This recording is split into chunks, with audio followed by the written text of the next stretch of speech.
just for everybody's information, we are 6 feet apart for COVID purposes, so we want to make sure that everyone's safe.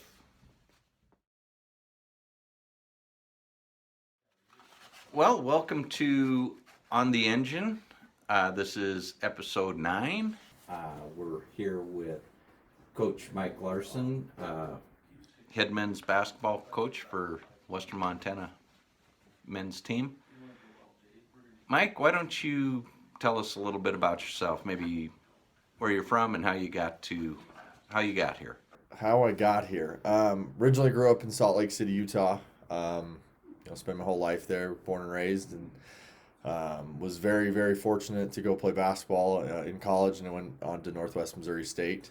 And then from there, it's just been a matter of finding and following the coaching trail and moving from Missouri to South Dakota, and South Dakota back close to home in Montana, and just been lucky to be the head coach here for the last couple of years. I was looking at your roster. You've got some new talent coming in this year. You want to talk about that? Yeah, it was kind of an interesting year last year with COVID, just with everybody going home so early, and obviously guys, you go home and things are happening and all this unknowns. So we had a lot of guys not come back that we had almost kind of were taken for granted a little bit, but it opened up some roster spots for us that I think really, really turned out well.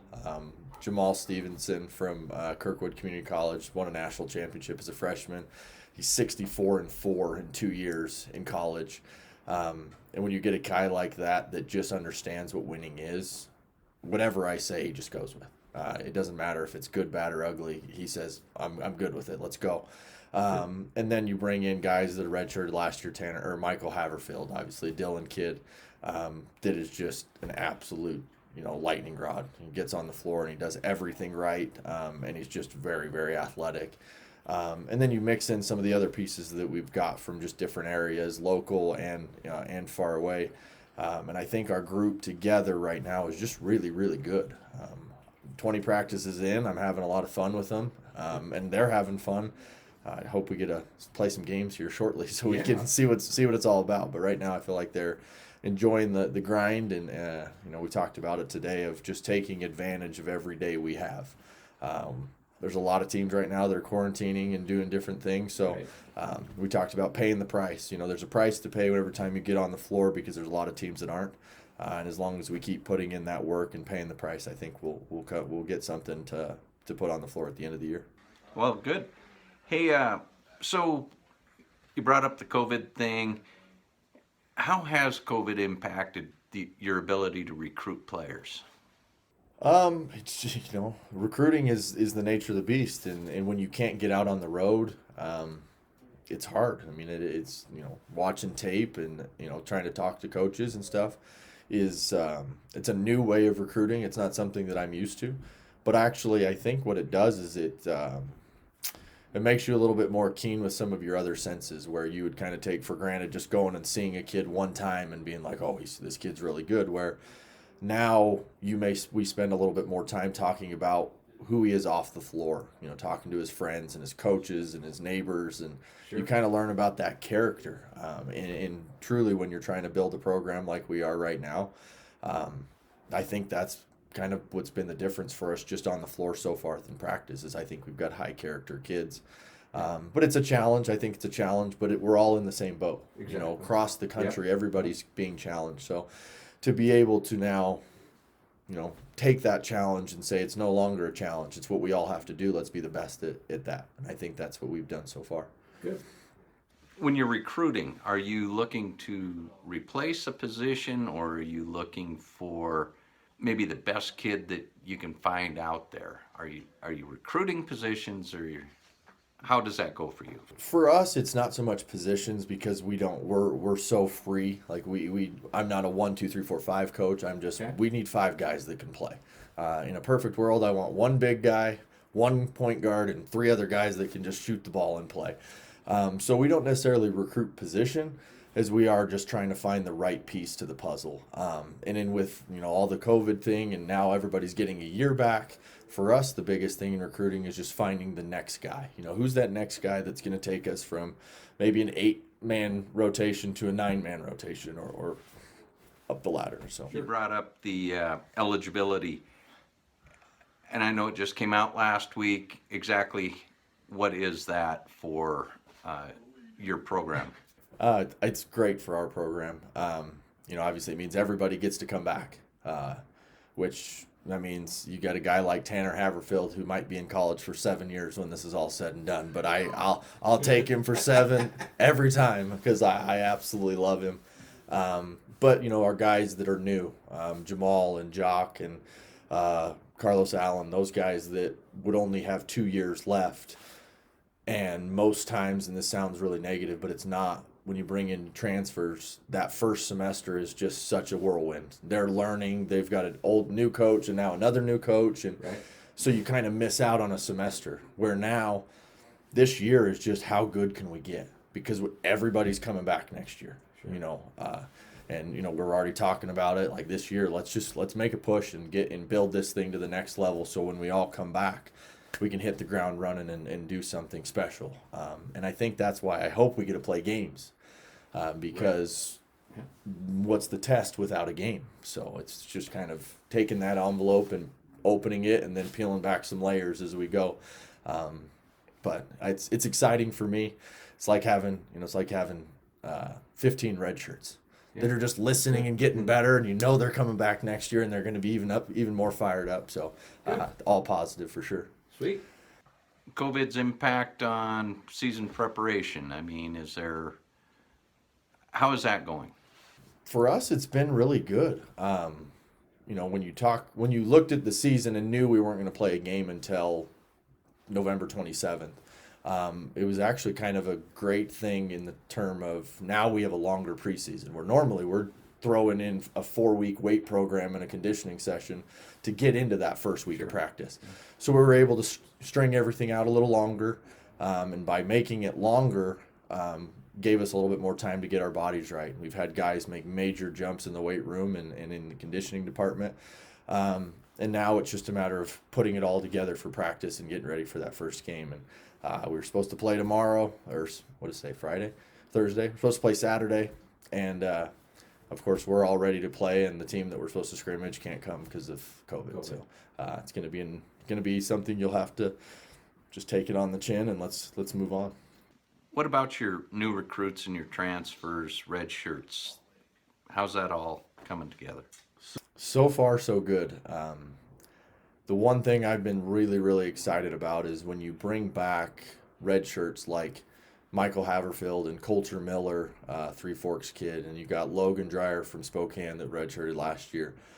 When you've got guys like that were in the program and they truly, truly believe in what we're doing is right, when those new guys came in and the transfers came in, it was seamless. Like you walk in the first day of weights, and it was 5 a.m. was our first day of weights, and we come sprinting out of the locker room, and all of the new guys are going like, I guess this is what we do. This is what we do. Like this is just a normal thing. So they just picked it up. It wasn't anything new. So having guys with like Tanner and Max Clark and those guys that are returners mixing with the new guys, they're loving it. I think that's what's been so nice is we've had for the first time since I've been here culture. And every coach uses that word, I know that, but Tanner and those guys believe in what we're doing, so it's not culture, it's just that's what we do. Sure. And you see it with women's basketball, you see it with football, you see it with all these programs that have been here for years and built that up.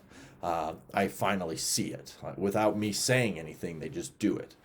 So it's not coach-led, it's player-led, and that's usually what means good stuff. So what are your thoughts on the 2021 season? You get to see everybody 4 times. You get to the playoffs, you get them 5 times. Yeah. Playing everybody 4 times. I mean, I feel like you play everybody 3 times last year, and it was just a fist fight. So I don't know. It might be a street brawl now. We might just walk outside and throw gloves. But I'll be honest with you. Just to get on the floor and play is going to be the most important thing. I don't care if we play the same team every single game for the whole season. It's just a matter of giving our guys opportunities to compete. And that's going to be the hardest thing when it's all said and done, is are we going to get enough opportunities to compete in such a unique year? And I really hope we do, because I think we've got a good product, and I think we'll put some stuff on the floor that's going to really make a turn for our program. Sure. We have student athletes at Western, so block scheduling, how's that helping your players? I wish I could go back and go to class in the block schedule. I would love it. Our guys love it. Just to be able to focus and really put that energy into one class, that one 3-hour block per day. Get that done, and then take that and then be able to go seamlessly to study hall and then practice and weights and everything, versus trying to stack those 4 or 5 classes. So for us, it's been huge, because I think we've maximized some times where we would normally have class to get some individual skill work and stuff. And I think it's showing. I think our cumulative GPA since I got here is around a 3.4 as a team. So I feel like our guys are taking care of business in the classroom, and now I'm just waiting for it to all pay off and start to put together on the floor as well. Sure.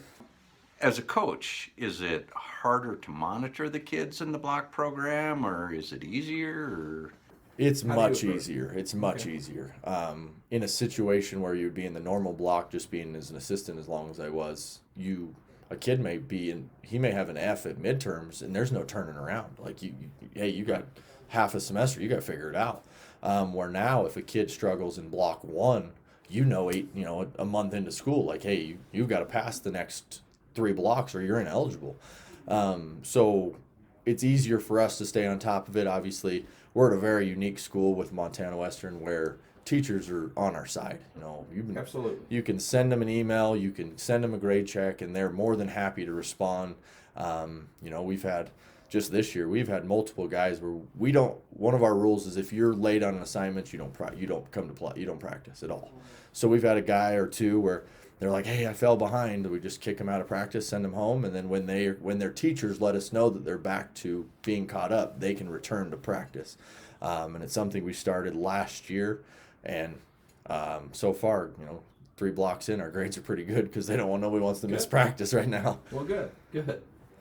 So, what's the outlook for the Frontier, in your opinion? I think it's the same as it is every year. I think it's going to be a really, really tough league. We've got, obviously, Carroll's returning everybody from last year other than Warp. And then the sleeper right now, or the team that everybody's kind of wondering, is Providence, just because they're not even practicing. But I still think they're going to be the best team in the league. But it's the Frontier. It's every game. Like, it doesn't matter if it's plays on Saturday or Sunday, or we play the 3rd or 4th time, or the 1st or 2nd. It's whoever's going to be the most ready to play that day. And I think that's where the guys that we have this year is going to pay off. I think they're going to come ready to go, and we're going to be able to come out and I don't think we'll sneak up on people this year. I think we'll come out to play and compete with everybody. Your biggest rival besides Providence, how do you look at that? It's got to be Tech. Anytime you get a little aggressive at halftime in your first season that you're coaching here with the coach at Tech, I feel like it kind of just builds from there. But that's the great thing about this conference, is every game's a rivalry game. Every game is, you don't want to lose to anybody, but obviously Providence is a major rival for us, and Tech is obviously going to be always that way. And we're, I look at us as we're the bottom team in the league. It's not a rivalry until we start winning games. And I feel like we put ourselves in some really good positions, but haven't been able to capitalize, and now it's our turn to make that turn and start making some noise. All right. Coach Larsen, we thank you for coming down, spending a little bit of time with On the Engine, and look forward to the season. We're not going to be here forever, and you want to leave it better than you found it.